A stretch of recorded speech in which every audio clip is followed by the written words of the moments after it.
Hi, Clippers. It's Mrs. Vance, your library media specialist, and I'm back for our second episode of First Chapter Fridays. I have what I consider to be one of the best YA authors for selection today. So, YA, if you didn't know, means young adult, which you are. And the story, it's Jason Reynolds as the author. A super award-winning man, and he writes for your age group beautifully. This is one, if you can look at this cover, it is plastered in award seals. So when a book is highly or just an awesome book, they're often nominated for awards. This one has received awards for the Newbery Honor, the Prince, the Coretta Scott King, as well as an award that I'm not familiar with, the Walter Award. So I'm going to have to do some research and figure out what that all is. And in the future, I'll share with you what those mean. But this first, what you need to know about this book to begin with is that it's written in verse, which is another way of saying poetry. And it will, even though it's a thicker book, sometimes when you might not be like a voracious reader or somebody who reads all the time, a novel in verse is a great way to start. So let's begin. I'm not sure how far I'll go because, again, it's not chapters.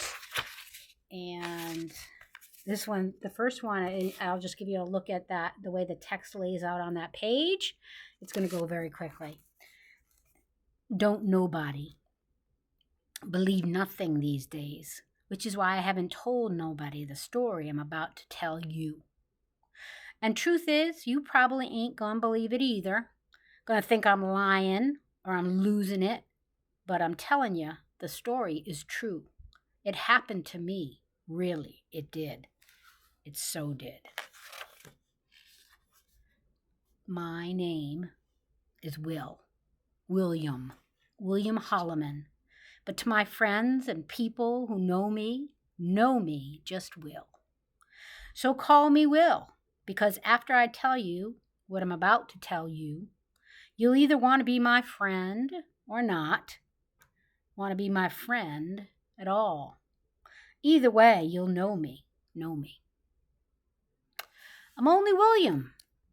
And to my mother and my brother Sean, whenever he was trying to be funny. Now I'm wishing I would have laughed more at his dumb jokes, because the day before yesterday, Sean was shot and killed. You can see the way the text ran there.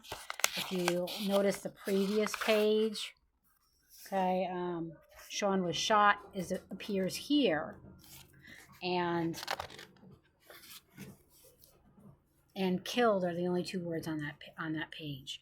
So the way the layout is, it adds to the intensity and the feelings. I don't know you is the beginning of this next section. I don't know you, don't know your last name. If you got brothers or sisters or mothers or fathers or cousins, that be like brothers and sisters, or aunties and uncles, that be like mothers and fathers. But if the blood inside you is on the inside of someone else, you never want to see it on the outside of them. The sadness. It's just so hard to explain. Imagine waking up and someone, a stranger, got you strapped down, got pliers shoved in your mouth, gripping a tooth, somewhere in the black of the big, important ones, and rips it out. Imagine the knocking in your head, the pressure pushing through your ears, the blood pooling. But the worst part, the absolute worst part, is the constant slipping of your tongue into the new empty space where you know a tooth's supposed to be, but ain't no more.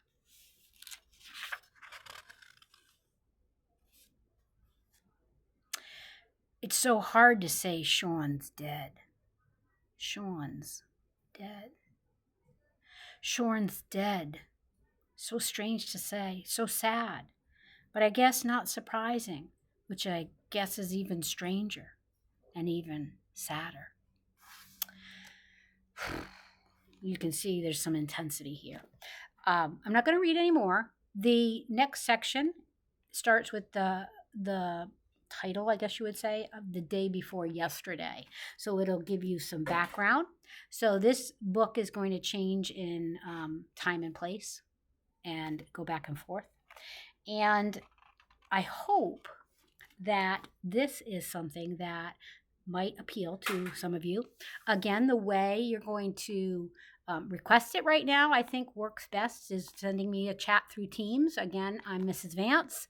I'm your new library media specialist, and please stop in and say hi. Happy Friday.